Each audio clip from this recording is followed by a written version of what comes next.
Le balado que tu t'apprêtes à écouter, tu peux pas l'entendre ailleurs. C'est une exclusivité. 88.3, c'est fac. Ça part ici.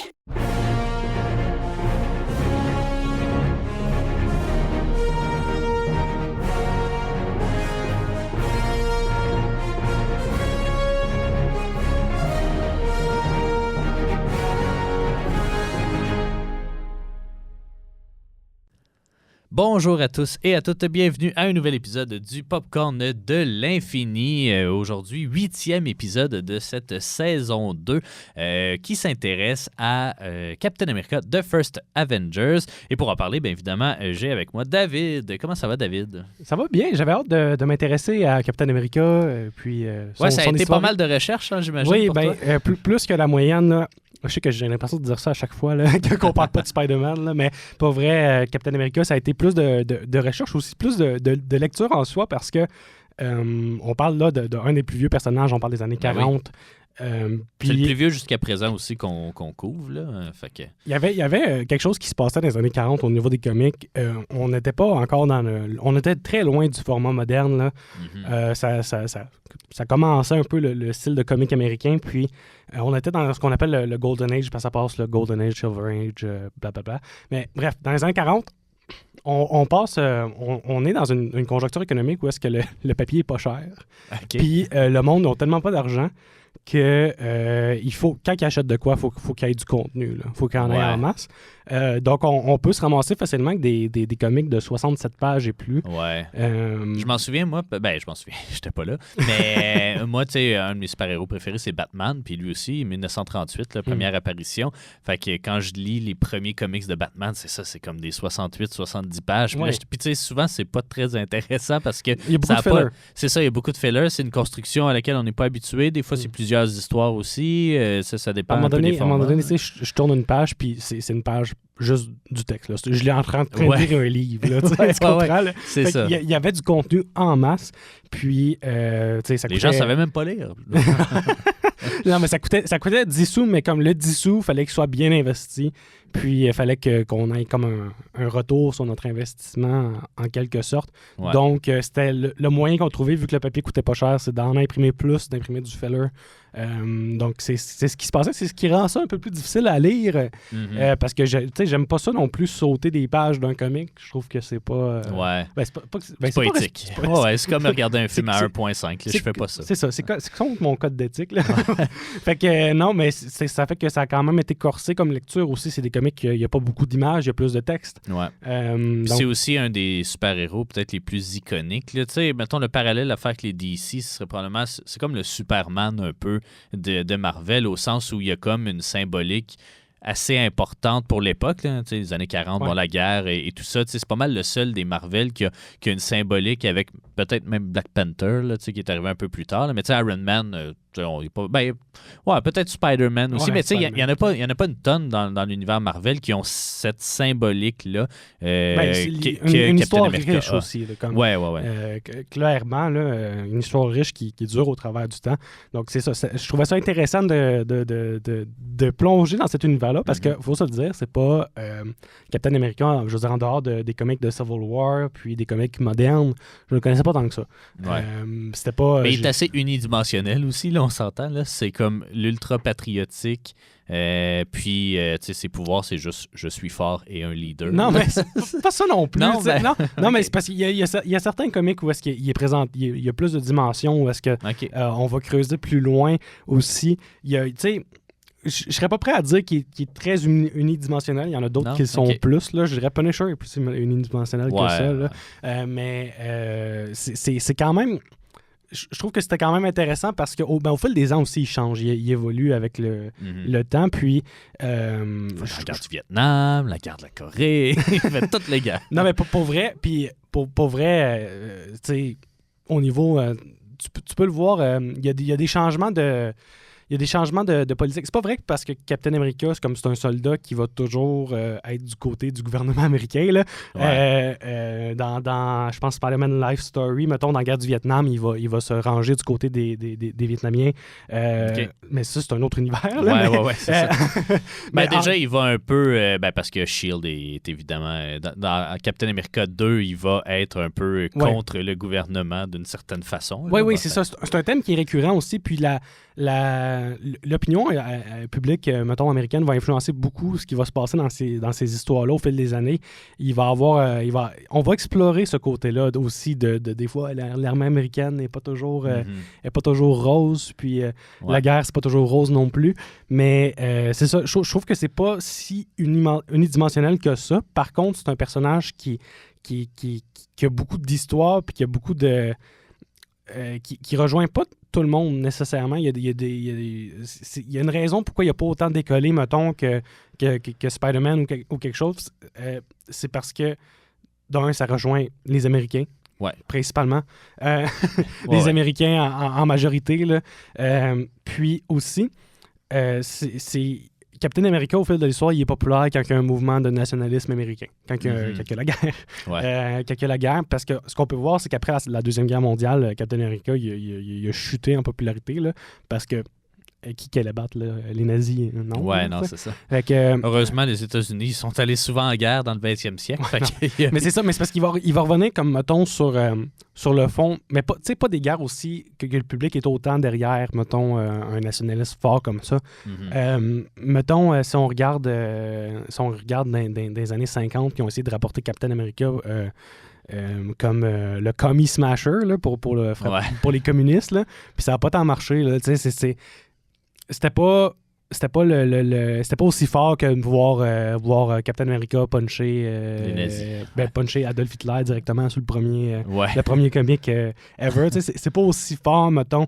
Fait que je peux c'est compliqué un peu à rapporter, mais t'as fait de ton mieux, je suis sûr. De toute façon, on a qu'une heure pour en parler. Fait que, à un moment donné, il faut faire des choix. Tu nous as préparé un petit dossier thématique aussi tantôt. On va en parler. Mais parlons du film rapidement là, avant d'aller en pause. Captain America The First Avenger, c'est le 4e film donc du MCU après Iron Man, Hulk et 5e film en fait, Iron Man 2 et Thor finalement. C'est réalisé par Joe Johnston qui avait fait un autre film de super-héros que je pense pas que tu as vu par exemple. Je sais pas si c'est adapté de quelle série, mais ça s'appelait The Rocketeer. Ça avait été quand même assez populaire là, dans les années 90, c'est en 91 je pense ça. C'est un héros de comics, mais là, je me souviens plus. Je pense pas que c'était ni Marvel ni DC. Mais Joe Johnston était surtout connu pour avoir fait des effets spéciaux. C'est lui qui est à l'origine des effets spéciaux de Star Wars et de Raiders of the Lost Ark, donc Indiana Jones. Donc, il a réalisé d'autres trucs depuis, mais c'est ça, on sent là, qu'on essaie un peu de faire ces origin stories-là à chacun des personnages. Puis celui-là, on n'a pas le choix d'en faire un film d'époque parce que son origin story, on n'a pas voulu la dénaturer. Donc, on se retrouve dans les années 40 avec la Deuxième Guerre mondiale et le début de l'implication des États-Unis dans cette guerre. Fait qu'on se situe entre 42, je pense 43 peut-être là, au début du film. Puis, on y suit, là, c'est un autre... une alerte je sais pas trop quoi là, du double cast là, ou je me souviens plus comment on l'appelait là, mais une incohérence. Une incohérence, c'est ça, alerte incohérence, parce que Chris Evans revient cette fois dans le rôle de Captain America. On l'avait connu comme étant Storm, pas Storm, mais mais Johnny Storm, c'est ça son nom? Ouais, Johnny Storm. C'est ça. J'étais pas loin. En tout cas, c'est ça, dans les 4 Fantastiques. Ouais. Et c'est ça. Donc c'est une origin story on ne peut plus classique. Là. Je pense qu'on parle vraiment de comme je suis maigre et pas fort et très faible, mais je suis tellement patriotique que je veux me battre pour mon pays. Oui, puis j'ai un grand cœur aussi. Hein. Ouais. C'est ça. Il y a le fait aussi que... Le courage. Il y a du gros courage. Il essaye fort, il a juste pas les muscles. Même on essaie de le faire quasiment trop vertueux, je dirais, dans ce film-là. Non, mais pour vrai, c'est ça dans les comics aussi. Ouais, Il y a une scène, je trouve, un peu ridicule, mais tu sais, qui rend justice au personnage. Là, probablement, c'est celle où il est au camp militaire, finalement, puis il y a quelqu'un qui lance une fausse grenade au sein du groupe, puis comme tout le monde fait comme « Oh! » Puis lui, il saute sur la grenade. Ça aurait tué le monde pareil. Non, en fait, non. Tu penses, probablement pas, non, de la façon que la grenade fonctionne. Mais je pense pas. Mais, mais il était tellement maigre que peut-être. Là. Ouais, c'est ça. Mais pour vrai, c'est dans le personnage de Steve Rogers, ça fait du sens. Je sais que d'un point de vue extérieur, on fait comme mais le personnage est décrit comme ça, puis c'est comme ça qu'il l'a représenté dans le film aussi. Et donc, on le suit alors qu'il, après de nombreux refus de l'armée, il y a un docteur, donc Abraham Erskine, qui est joué par Stanley Tucci, qui entend justement ces nombreux refus, qui essaie de se faire, qui essaie de changer son identité pour pas se faire refuser à nouveau. Puis là, il dit est-ce que ça te tente de participer à un programme spécial? Ça finit toujours bien dans les univers Marvel, des programmes spéciaux. En fait, c'est quasiment une des seules fois où ça finit bien. Là. Mais je veux dire, ils ont essayé de retenter l'expérience avec Bruce Banner, puis ça a donné quelque chose d'autre. Là, exactement. Donc, je pense que le programme s'appelait The First Avenger. Non, pas The First Avenger, en tout cas. Super Soldier Program. Ouais, c'est ça, exactement. Et puis, c'est là qu'il va se transformer donc, en Captain America, c'est-à-dire un homme beaucoup plus musclé, quasiment, il n'est pas invincible, là, mais en tout cas, c'est ça, il est beaucoup plus... Mais le but derrière ça aussi, c'est de transformer plusieurs soldats en super soldats, puis de faire un test un peu avec Steve Rogers. Cependant, le docteur va mourir aux mains de Hydra. Hydra, exactement, donc, qui est mené par Red Skull, donc, qui est joué par Hugo Weaving. Red Skull, on assiste aussi un peu à son origin story. On comprend qu'il cherche un objet, puis là, c'est un peu le tie-in avec l'Infinity Saga et les Avengers qui s'en viennent. Il cherche un objet, puis finalement, il finit par le trouver, et c'est le fameux Tesseract. Donc, qui va en quelque sorte un peu le corrompre, en tout cas le transformer. Je pense qu'il était déjà corrompu de base. Il était corrompu, mais ça va le transformer. Là, son visage va devenir rouge et osseux. C'est pas le Cosmic Cube qui l'a transformé. Je te corrige. Non, c'est le sérum de super soldat. C'est le docteur. C'est son premier patient du docteur c'est vrai. Qui l'a transformé, qui a donné ses pouvoirs, mais aussi l'a transformé. Il a mis le crâne rouge, mettons. Ouais. Donc, c'est ça. C'est son première expérience. Puis, dans le fond, ce qu'on comprend, c'est que le sérum amplifie ce qui est déjà à l'intérieur de la personne. Voilà. Donc, la haine était à l'intérieur du crâne rouge. Et puis, c'est ça. Donc, c'est pas le Tesseract qui l'a corrompu, mais le Tesseract a un gros pouvoir. Puis il cherche à percer un peu le mystère de tout ça. Puis, évidemment, Captain America va entrer en guerre, mais aussi essayer de contrer les plans de cette Hydra-là.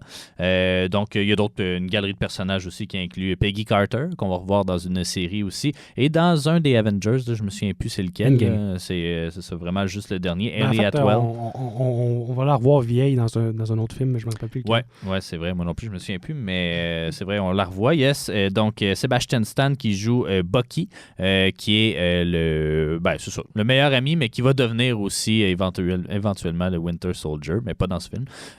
Donc, c'est ça. Puis, il y a le père de Stark aussi, donc Howard Stark, joué par Dominic Cooper.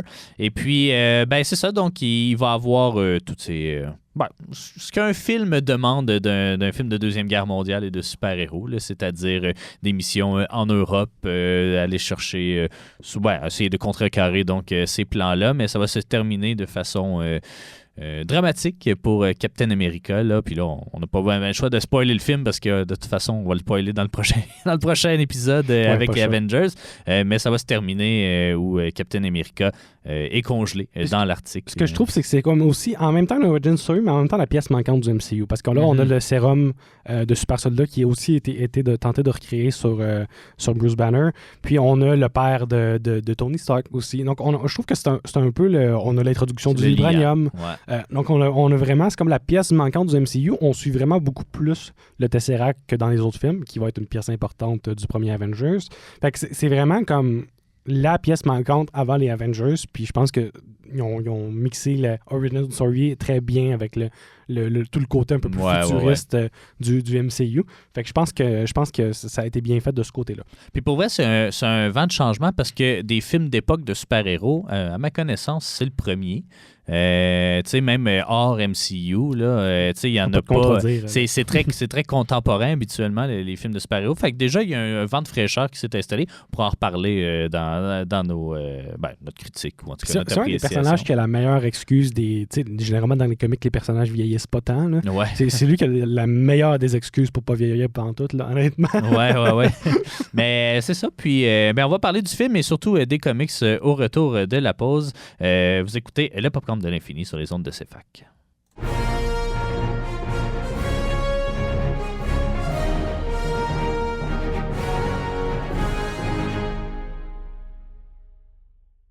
Vous êtes de retour au Popcorn de l'infini. Et David, maintenant, c'est le temps de parler un peu des origines de Captain America, personnage iconique, évidemment, de Marvel, mais des super-héros en général. On l'a mentionné tantôt, un des plus vieux comics de Marvel également, à avoir perduré dans le temps. J'imagine que ça se lit très bien encore aujourd'hui, ça, c'est... Pour ceux des années 40, comme j'expliquais, c'est des longs comics puis tout ça. Donc, dans les années 1941, les Américains n'étaient pas encore en guerre contre l'Allemagne, mais il a été créé un peu sous tutelle du gouvernement américain le but, c'était de monter le nationalisme américain. Ouais. Là. On se le cachera pas. Puis c'est même montré dans le film aussi à un certain point, parce qu'on voit des comics de Captain America dans le film. Il commence par être une mascotte avant d'être un soldat. Donc, on voit ça, puis ça, c'est ce qui s'est passé aussi du côté des États-Unis, sauf que le personnage était fictif. Ouais. Donc, ça commence dans Captain America Comics number 1, qui est sorti en 1941, puis par Joe Simon, puis Jack Kirby. Jack Kirby était là même. Jack Kirby était là, il dessinait encore. Il dessinait déjà là. Puis ça a été fort, ça s'est bien vendu aussi parce qu'on a iconiquement Steve Rogers qui frappe Hitler en couverture. Puis les États-Unis n'étaient même pas en guerre à ce moment-là. Fait que la position était vraiment antifasciste, anti-nazi. Puis à l'époque, le discours était vraiment centré là-dessus, puis que ça a vraiment eu l'effet désiré là, de monter le nationalisme américain. Fait que Captain America, il symbolise comme le monde libre un peu là, dans les années 40. Puis ça va durer jusqu'à la fin de la guerre. Puis à la fin de la guerre, vers les années 45 à peu près, il va avoir une baisse de popularité. Okay? On ne se le cachera pas. Les gens ne voient plus nécessairement ils ont gagné la guerre. Là, je veux dire. Ils ne voient plus nécessairement le besoin de continuer à lire des comics. Puis aussi, on a aussi le problème de qui va battre Captain America s'il ne bat pas des nazis. Tu sais. Fait qu'on a eu de la misère oui, le Red Skull, oui, tout ça, mais on a eu de la misère à le faire en finir. Puis dans les années 50, on va avoir tenté de le faire revenir sous le nom de Commie Smasher, puis ça n'a pas tant marché. Ça va être Stan Lee. Ça va être un des premiers projets de Stan Lee d'essayer de ramener Captain America. Puis il venait de commencer à cette époque-là, puis tout ça. Puis il a fait des erreurs. Hein? Il a fait des erreurs. Mettons, on avait les Américains puis les Japonais ne s'entendaient pas très bien dans les années 50. Ouais. Fait qu'on a des comics avec mettons des passages qui sont un peu plus racistes, un peu plus son slogan Captain America, c'est quoi qu'il dit dans un des comics, c'est mon slogan pour les Japonais, c'est on les tue tous. Wow. Fait que c'est pas le même type de Captain America, mettons, qu'on aurait vu dans le film, puis qu'il y avait nécessairement les années 40. Fait que ça a pas marché. Puis on a décidé de juste le faire disparaître carrément. Il y a du super-héros full du temps parce que le monde n'achetait pas les comics de Comic Smasher. Le monde n'était pas... Il n'y a pas eu la même vague de nationalisme contre le communisme dans les années 50. Puis, c'est ça. Mais dans les années 1964, on a la sortie d'un nouveau comic, Avengers, qui va commencer avec... je vais en reparler, là, Avengers. Ouais. Mais dans Avengers numéro 4, on fait revenir Captain America. Puis, on le fait décongeler, parce qu'on s'est rendu compte, parce qu'à la base, là, il n'est pas congelé, mais on a comme retcon le fait qu'il était congelé dans les années 45, à la fin de la guerre. On a rajouté ça. Puis on a fait passer tout ce qui s'est passé après comme c'était pas Steve Rogers, c'était un imposteur. Voilà, c'est ça. Pour un peu oublier cette histoire-là. Puis au niveau de Stan Lee, il va avoir un peu sa rédemption quand il va arriver, mettons, dans les années 60 avec X-Men 1, puis qui va vraiment être une métaphore des minorités persécutées. Puis en 1968, là, Stan Lee va écrire noir sur blanc dans un de ses éditoriaux là, que le racisme, là, c'est moralement stupide. Je faisais une petite recherche. Là-dessus, là. Mais c'est ça.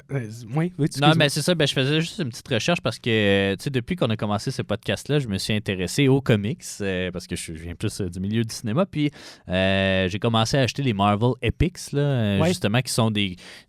Je sais pas, c'est pas 100% des comics. Qui ont sorti des Epics des années 50. Ben, c'est ce que je me demandais. Le numéro 1 de Captain America, est-ce que c'est un des années 40-50 ou si on commence dans les années 60? Et ma réponse, c'est les années 60. En fait, 63 et 67, le premier volume. Et puis ça inclut justement Strange Tales 114, puis Avengers 4, puis après ça, Tales of Suspense 58-96. Fait qu'il fait son retour, mais dans des séries alternatives, justement, le temps qu'il y a une justification quelconque. Mais tu sais, c'était un point où est-ce que là, tu y penses logiquement. Là. Tu te dis, OK, dans les comics des années 40, on fait la différence entre les nazis puis les Allemands.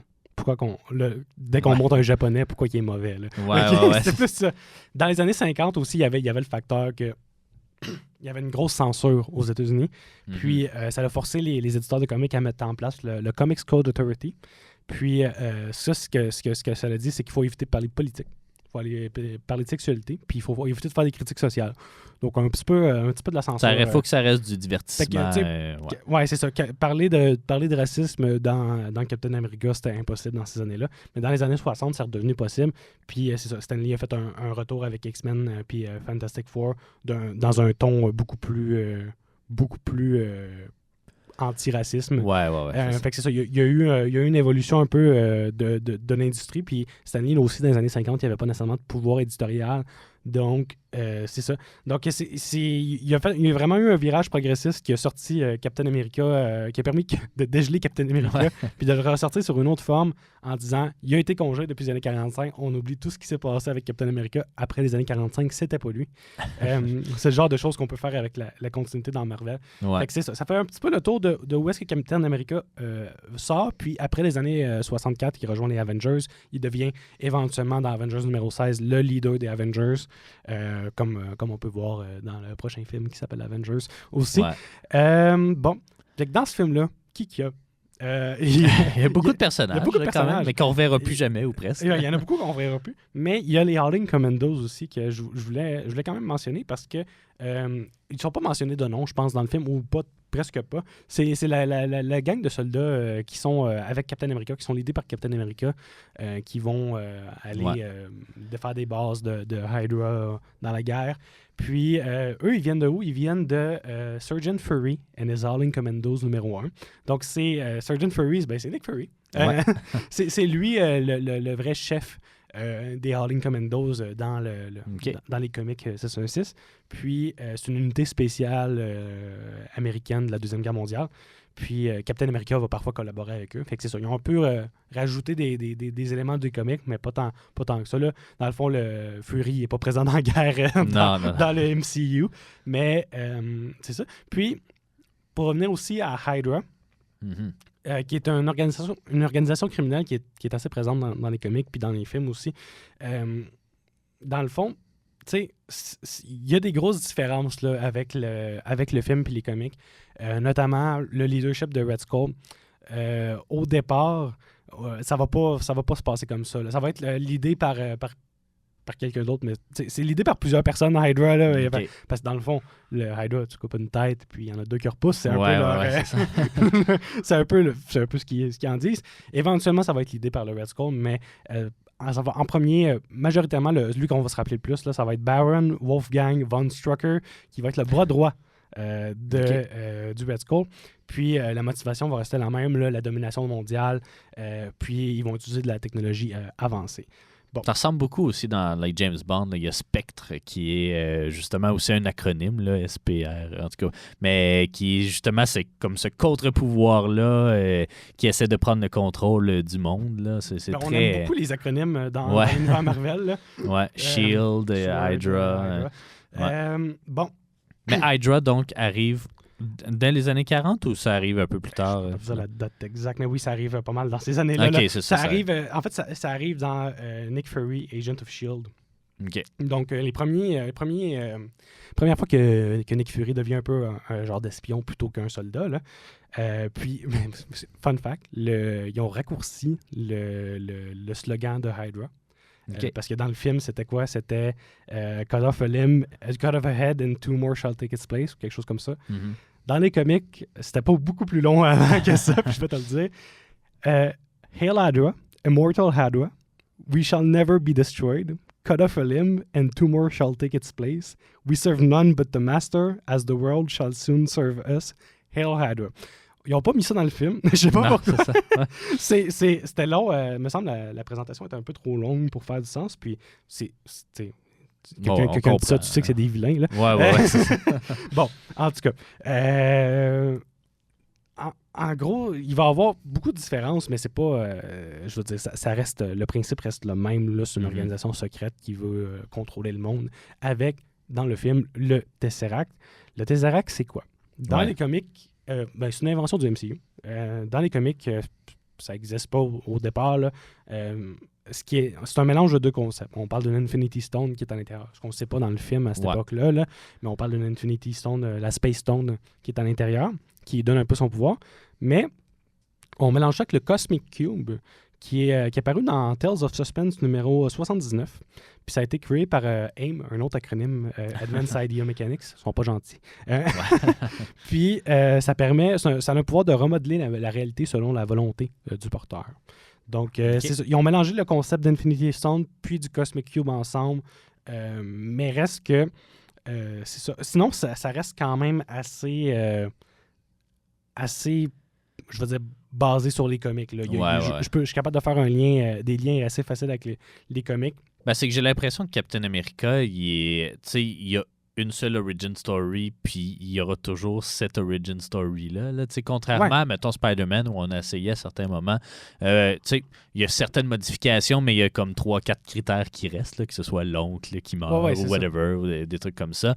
Même Iron Man a quelques différentes origin stories, même Thor. Bref, c'est ça. Je pense qu'à certains moments, il y a de la place à modifier un peu l'origin story, mais Captain America, on sait tous, sans le savoir, que c'est lié à la guerre, au SS, puis c'est ça, là, à Hitler. Là. Je savais, je me souviens j'avais jamais lu de comic de Captain America quand le film est sorti, puis je savais que c'était lié à ça là, avant même la sortie du film. C'est ça. Ils ont fait une bonne job en quelque part de promo. Là. C'est son histoire, tu sais, puis il n'y a pas eu besoin nécessairement de la changer au fil des années. Je sais pas, j'ai pas lu dans l'univers Ultimate, je pourrais pas confirmer, mais en bref, c'est ça. Ça fait un peu le tour de... Mais honnêtement, ils n'ont pas réinventé la roue là, avec le film. Là. Non, c'est ça. Ils sont restés dans du connu et c'est normal. Puis il y avait assez de matériel aussi pour en faire un film qui se peut. Là. Déjà, l'origin story est assez... c'est très classique d'un film justement de guerre là, de ces époques-là, mais je ne reconnais pas beaucoup de vilains. Je connaissais pas Red Skull avant de le voir au cinéma, mais j'imagine qu'il n'y a pas une énorme galerie de vilains dans Captain America non plus. Il y a Winter Soldier qui finit par apparaître à un moment donné, mais qui est un peu comme son pendant méchant. Mais c'est ça, Red Skull était là dès le départ. Là, mais ce que je veux dire, c'est que, grosse différence avec Hydra. C'était pas une branche des nazis originellement. Là. Ça a été une invention totale du film. Mais je trouve que dans le film, ils ont mis de côté carrément les nazis. Ils ont carrément ignoré les nazis. C'est Captain America contre Hydra, contre le Red Skull. Je sais pas pourquoi ils ont fait cette décision-là. Peut-être pour que ça dure un peu plus dans le temps, je sais pas. Mais bref, ils ont carrément ignoré le facteur nazi à part au départ, que c'était vraiment pour ça qu'il y allait à la guerre. Là. Puis là, c'est ça, on se rend compte que Hydra est peut-être une plus grande menace pour les États-Unis. C'est ça. Ça fait merci pour ce tour d'horizon-là. Merci d'avoir fait toutes ces recherches-là aussi. Tu n'auras pas à les recommencer au moins pour... il va falloir... je sais que tu es à l'aise avec Civil War, là, mais... Il va falloir quand même faire un peu de recherche pour Civil War, mais c'est ça. J'ai oublié de mentionner Bucky. Bucky était beaucoup plus jeune dans les comics. C'était son sidekick enfant. Un enfant en guerre. C'est ça, c'est un enfant en guerre. Fait qu'ils ont décidé de comme le vieillir un peu puis de le congeler par après lui aussi. Mais c'est ça, c'était un peu son enfant. Puis la raison pourquoi ils sont en équipe, c'est que aussi, Captain America avait une identité secrète dans les comics au départ. OK. Donc, les gens ne savaient pas communément que c'était Steve Rogers, Captain America. Et Bucky a vu Steve Rogers se déguisant en Captain America, donc il a dit, ben t'as pas le choix, maintenant t'es mon sidekick, parce que tu m'as vu, tu connais mon secret, tu sais. Ouais. Fait que c'est ça, c'est devenu un peu comme son sidekick sans pouvoir là, durant les années 40. Là. Ben, parfait. Ben, merci pour ce tour d'horizon-là. Tu sais, on va pouvoir approfondir plus le personnage de Peggy Carter quand on va regarder la série, parce que oui, on prévoit regarder la série. Je l'ai déjà vu, en fait, puis c'est quand même bon là, comme série. Mais bref, c'est ça, tous les autres personnages, on les reverra pas vraiment. Parlons du film maintenant. Toi, je sais pas, c'est quand ta première rencontre avec Captain America? Moi, c'était au cinéma. C'était dans les grosses années, là, c'est ça. Après la sortie d'Avengers, je pense. Okay. Que j'ai été réécouté. Ouais. J'ai été écouté la première fois Captain America parce que je connaissais pas trop le personnage quand les Avengers sont sortis. À part dans les dessins animés, là, j'avais écouté les dessins animés. Je savais c'était qui le Red Skull à cause des dessins animés aussi. Mais je savais pas. Je veux dire, j'ai été réécouter le film après qu'il soit sorti. Ouais. Ben moi, tu sais, je l'avais vu au cinéma, puis je me souviens en avoir gardé quand même une impression positive. Puis même au fil du temps, quand, mettons, j'ai été plus au fait des critiques, parce que je l'ai vu peut-être 4-5 fois, là, finalement, ce film-là, à force de regarder, de faire des marathons de films de Marvel, je finis par retomber dessus. Puis, tu sais, j'en ai toujours gardé un sentiment assez positif, même si je pense que là, ces effets spéciaux commencent par moments à se faire sentir, là. On sent que c'est ça, là, que c'est peut-être un film d'un autre temps, mais en même temps, comme je disais, c'est un film d'époque, un des rares films d'époque qu'il a fallu reconstruire, tu sais, puis ça coûte cher, c'est pas pour rien qu'en ce moment, il n'y en a plus beaucoup des films d'époque, c'est que ça coûte tellement cher à faire que c'est soit tu y vas 100% CGI ou soit tu essaies de camoufler des affaires, fait que tu as toujours juste une rue d'une ville, puis c'est tout, là, ce qui est le cas de ces films-là. T'as pas mal rien qu'une rue de New York, puis le reste, c'est du green screen ou l'Allemagne. Mais il y a une chose qui me fâche vraiment dans ce film-là, là. C'est son petit corps. Non. C'est comment ils ont dealé avec le Red Skull. OK. Explique. Il fait juste disparaître. Ouais, ben c'est ça, c'est un peu flou. Ça aurait fait du sens si le but c'était de le rapporter comme un vilain récurrent, comme je pensais que c'était peut-être le but au départ. Là, parce que, honnêtement, le Red Skull, tu peux pas le tuer dès le départ. C'est un vilain iconique de Captain America. Fait que je pensais que le but, ça allait être de le ramener éventuellement, de le faire disparaître, mais là, ils l'ont fait disparaître pour pas le ramener. Peut-être qu'éventuellement, ils vont le rapporter. Là, il commence à être vieux, Hugo Weaving, mais honnêtement, dans les premières, puis on en reparlera dans l'épisode d'Avengers, mais dans les premières versions d'Avengers, c'était Red Skull, le vilain des Avengers. Finalement, on est allé dans une autre direction. Je pense que Loki, je pense que ça leur tentait pas d'expliquer un troisième personnage, comment est-ce qu'il a réussi à se transporter 70 ans plus tard. Mais c'est ça, tu sais, effectivement, puis c'est parce que le problème, c'est que Captain America, on retournera pas dans le passé, là. Fait que, tu sais, c'est ça. Il faut trouver une façon de le faire venir, ou sinon, tu sais, c'est très dur à entretenir. Il est rendu dans l'espace. Je sais pas, il est où, tu sais, c'est ça. Ouais, c'est ça. Il manque d'explications. Je trouve que ça a été... Il revient pas à un certain moment. Je pense qu'il revient dans le MCU. Et puis là, on va vous le dire après la pause. Mais tu sais, comme dans la phase 2 ou la phase 3, là, il me semble qu'il est dans l'espace, justement. Peut-être, mais en tout cas, ça me dit vaguement quelque chose qui est avec Thanos à un certain moment donné.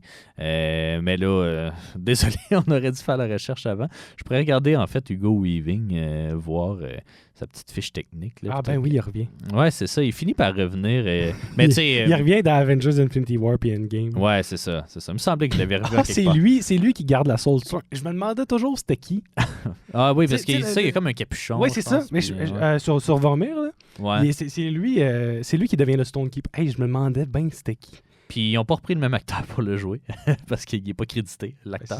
Ils l'ont juste modélisé en CGI, je pense. Je me demandais juste c'était qui. OK, ben il revient. OK, mais je trouve ça quand même cheap de la façon qu'ils l'ont fait disparaître. Ouais. Le fait qu'il ne revienne pas comme un vilain non plus, là, ben... c'est dommage. Ouais, c'est très dommage. Là. Je pense que c'est une opportunité manquée de juste... Ouais. Ça aurait coûté quoi, là, d'avoir un vrai combat final? Parce que ouais. Parce que c'est ça, le combat, tu sais, encore une fois, on veut spoiler, mais pas tant, là, mais tu sais, c'est qu'il c'est plus comme une course pour quitter une base secrète dans les montagnes. Puis lui, il tombe essentiellement. Puis Captain America, il s'envole avec... il tombe pas, il est aspiré dans le cube. C'est vrai? Le cube tombe. Ah ouais, ben c'est ça, Ouais, le cube tombe, il tombe dans le cube, mais Ils vont récupérer le cube avant Steve Rogers, bien sûr. Là. Mais c'est ça, on ne revoit plus Red Skull avant plusieurs années encore. Mais ouais, effectivement, moi, tu sais, je trouve qu'il y a plusieurs... tu sais, même s'il est divertissant, puis somme toute, j'aime bien la construction du film, là, très classique, mais tu sais, il manque de scènes d'action un peu, là, tu sais, il n'y a pas une tonne de confrontation entre Red Skull puis Captain America. Il n'y a pas, tu sais, les combats qu'il y a, tu sais, il essaie à certains moments de faire des scènes d'action, mais on dirait qu'ils sont un peu inutile à l'histoire. Tu sais, mettons, il y a la scène du train, c'est tout celle-là, non? Non, moi, c'est quand il a fait le super saut. Tu sais, là, c'est là qu'on a pu voir un peu que le sérum, c'était pas juste faire des muscles. Là. C'était vraiment... il y avait un pouvoir qui venait avec. Là. Fait que c'est ça là qui m'a marqué, parce que, tu sais, avant cette scène-là, tu pourrais te dire, oh, ouais, ben, comme le sérum, il a juste donné des gros muscles. Là. Ouais. Il y a d'autres choses aussi. Là. Il devient surhumain à quelque part. Là. Ouais. C'est ça. Mais globalement, ça reste quand même un bon film aujourd'hui. Moi, je l'ai quand même bien aimé. Il y a une chose, moi, c'est pas Red Skull là, qui m'a plus choqué, là, c'est l'espèce de faux triangle. Ben, c'est même pas un triangle amoureux, là, mais tu sais, on comprend vraiment là, qu'il se lie une relation spéciale entre Peggy et lui. Mais à un moment donné, il y a une secrétaire là, qui est jouée par Nathalie Dormer, là, qui, je pense qu'elle était... Non, elle n'avait pas encore joué dans Game of Thrones, mais elle a commencé à devenir populaire, cette actrice-là. Puis elle est là dans une scène, puis essentiellement, son rôle, c'est « Je vais embrasser Steve Rogers ». Puis là, Peggy le voit, puis elle est choquée. Ça, c'est le bout que j'ai fait. Ah là, c'est pas pour ça que je suis venu voir le film, là. T'sais, trouver une autre façon de faire un breakdown dans leur relation, là. Pas juste comme embrasser une inconnue qui connaissait même pas avant. Oui, mais c'était un peu pour démontrer sa popularité. Je sais pas. Il y avait d'autres façons. Je sais pas. Non, pour vrai. C'est le seul bout que moi j'ai fait. Ah, ok, ouais, là, on dirait qu'on. Ça m'a sorti un peu du film. Là, c'est ça, on est d'une rom-com cheap quand c'est pas ça nécessairement l'objectif du film. Tu sais, même, je me suis demandé, je sais pas si cette romance-là, elle existe dans les comics entre Peggy Carter et lui. Tu sais, on en reparlera dans la série de Peggy Carter. Mais en théorie, non, vu que le personnage est gelé, pareil.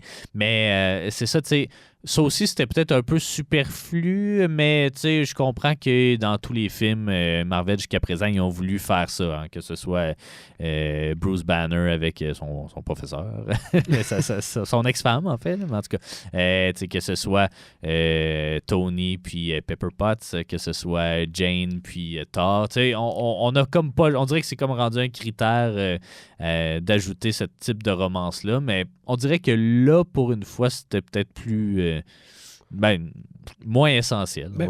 Mettons Peggy Carter, mettons dans les comics, était moins présente que ça. Ouais.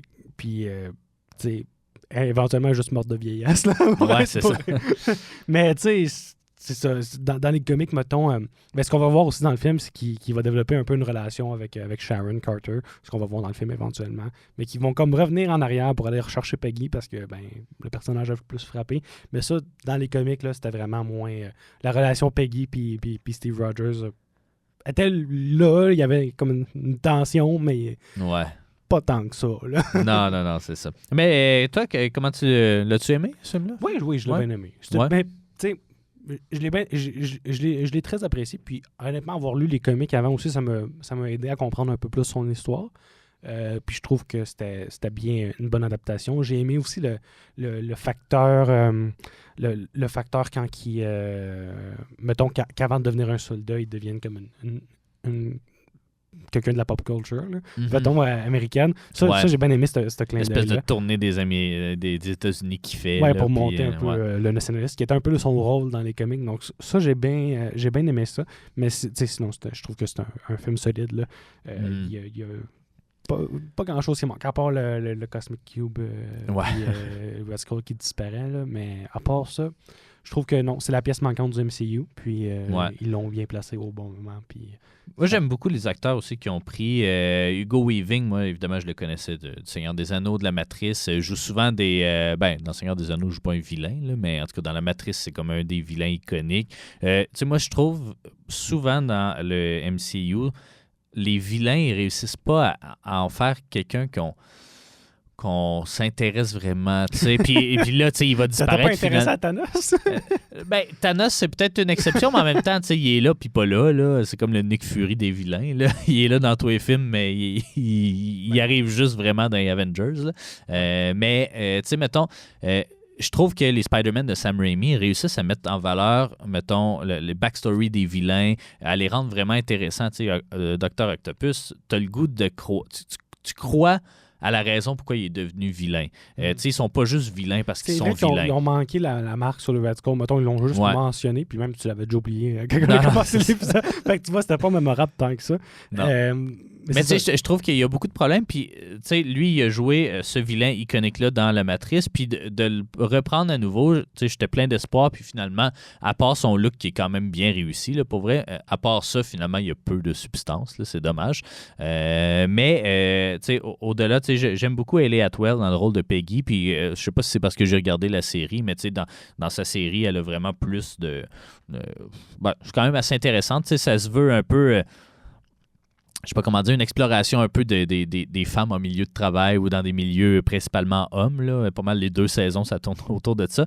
Fait que, tu sais, ça aussi, c'est une autre série d'époque, puis je trouve ça cool que Marvel nous amène un peu ailleurs, là, pas juste dans du contemporain. Sebastian Stan aussi est super bien casté. Moi, je veux parler de Tommy Lee Jones, qui a un petit rôle quand même ici, là, mais qui joue le sergent de l'armée. Je l'aime beaucoup, moi, cet acteur-là. Il avait joué le double face dans un des Batman, là, le Batman de 95.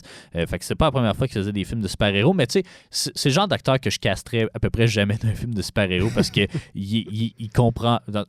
J'ai l'impression qu'il comprend pas ce qu'il fait dans ce film-là. Là, heureusement, son rôle, c'était juste d'être un général d'armée. Fait que ça, c'est son casting. Mais je l'aime beaucoup parce que c'est quelqu'un qui est ultra sévère, ultra, tu sais, il demande l'autorité, mais qui est capable de lancer un peu des killers ou tu sais, des petites jokes ici et là, puis tu y crois. Je l'aime beaucoup comme acteur. Je trouve qu'il est très sous-évalué.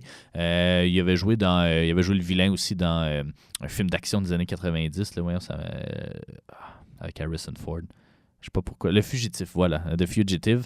Puis je pense que ça y avait même valu, je sais pas, un Oscar ou en tout cas peut-être une nomination aux Oscars, mais c'est ça. Il est habitué de jouer le rôle au moins des vilains. Puis là, il était pas vraiment vilain ici, mais il était autoritaire, on va dire. Puis en tout cas, je l'aime beaucoup. Je le vois plus beaucoup. Il est encore vivant, là, cet acteur-là, mais on le voit plus beaucoup au cinéma, ou en tout cas, on le voit plus dans des grands rôles de demain.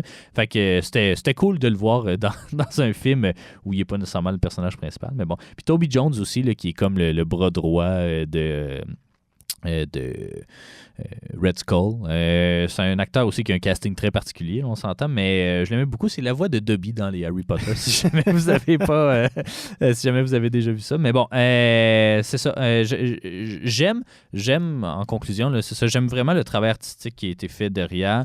Je trouve qu'on a réussi, sans en faire un film exceptionnel, on a réussi à rendre justice au personnage, puis à faire une offre. Autant Iron Man voulait être basé en Californie pour changer du setting de New York, ben celui-là, oui, il se passe à New York, mais dans les années 40, fait qu'on change un peu la dynamique, puis en tout cas, ce que je trouve que le MCU maintenant est rendu un peu générique. J'ai pas vu le nouveau Fantastic Four qui se passe un peu dans les années 60, mais pas tant, mais en tout cas, c'est spécial. Dans un univers ouais, c'est ça.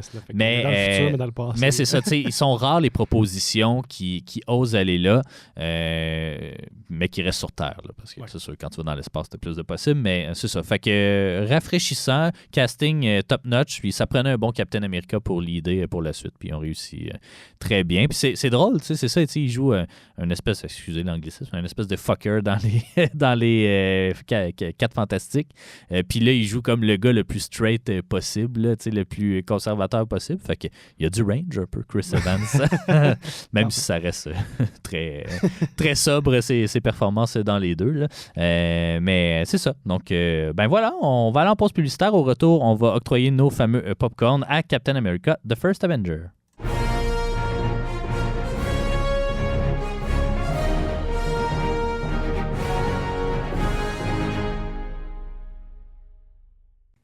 Vous êtes de retour au Popcorn de l'infini et c'est maintenant l'heure de décerner nos fameux popcorn à Captain America The First Avengers. David, rappelle-nous, quels sont ces popcorns?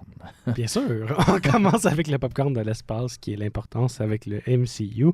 Le popcorn de la réalité, ensuite, qui est lié à la réalité, le réalisme du récit. Ensuite, on a le popcorn du pouvoir, qui est la qualité des scènes d'action, les effets spéciaux. Le popcorn de l'âme, qui est le respect de l'âme du matériel source, ou le comic accuracy. On a le popcorn de l'esprit, qui est comme le fun factor. Est-ce qu'on a eu du fun? Est-ce que c'est un bon scénario? Puis, on a le popcorn du temps, qui est est-ce que le film est intemporel? Est-ce qu'on va en garder un bon souvenir?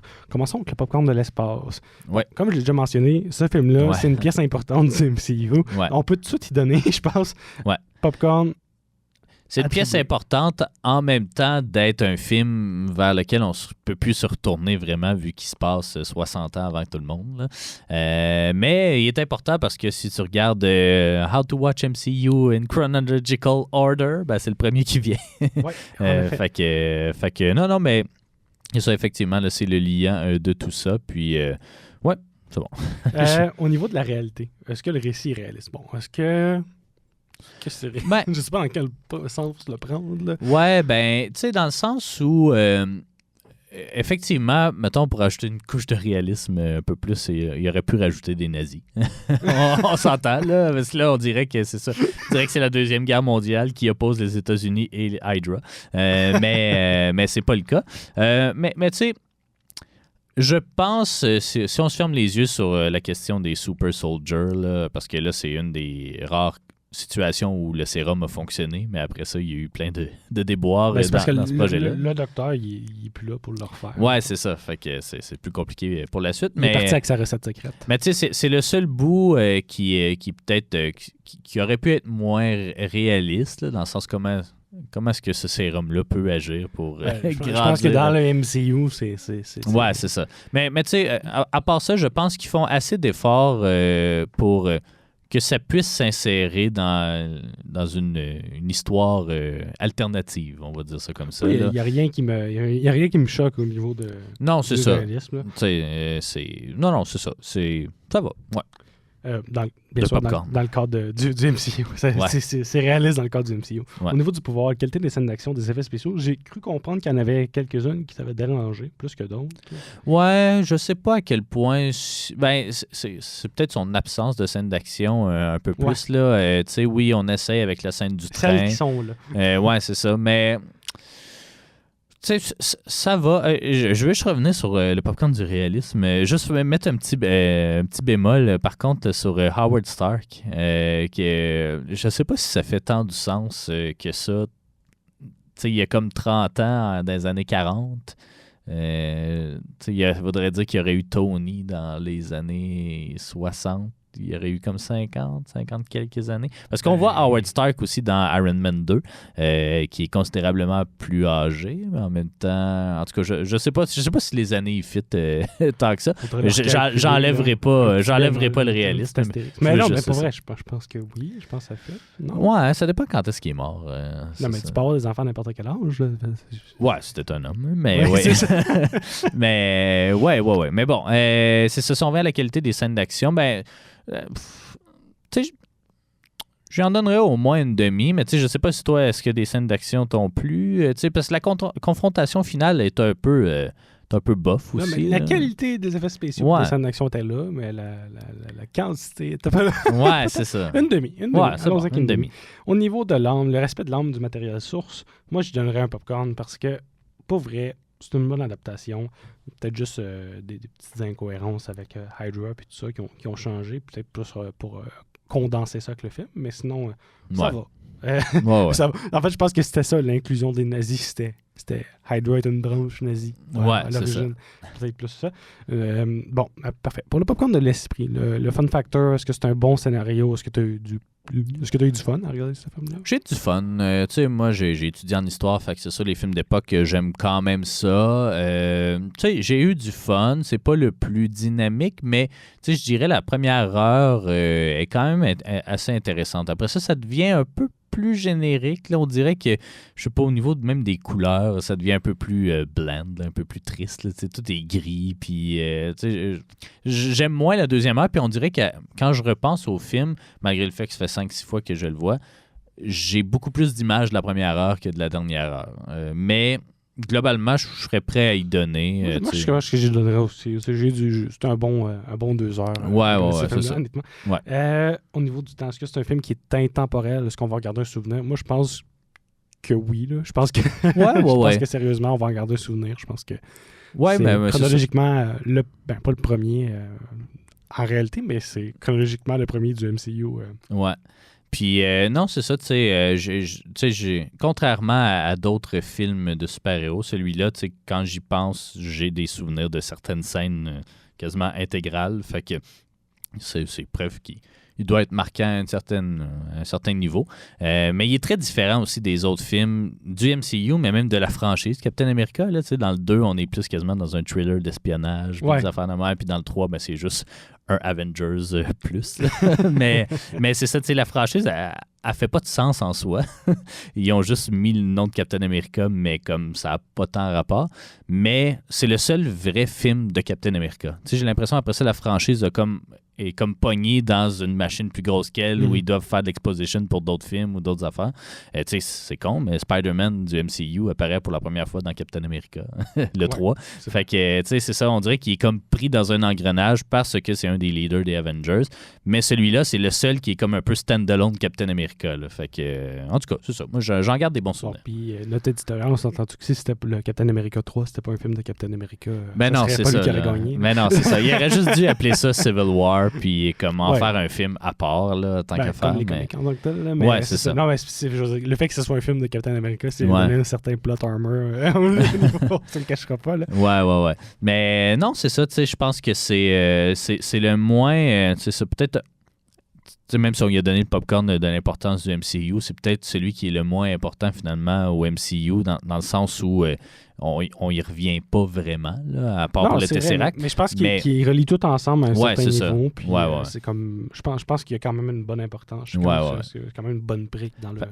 Fait que ça, il fait quand même 5 popcorn et demi sur 6, ce qui est une récolte plus qu'honorable. Fait que, ben voilà, je sais pas si tu as d'autres choses à dire là-dessus, mais sinon, ben, on est déjà arrivé à notre dernier ou avant-dernier épisode du MCU, là, ou de cette saison 2, de la phase 1, ouais, c'est ça. Parce que je pense que tu voulais faire un épisode récapitulatif de cette phase 1-là, éventuellement. Mais c'est ça, le prochain épisode, donc, va porter sur les Avengers. Puis là, ben, tout va être bigger, badder, bolder, puis du gros cash, puis du star power dans chaque plan. Fait que on s'en reparle au prochain épisode. Merci David d'avoir épluché une partie des comics de Captain America et de nous avoir parlé un peu là, c'est ça, des Marvel pré-Stanley également.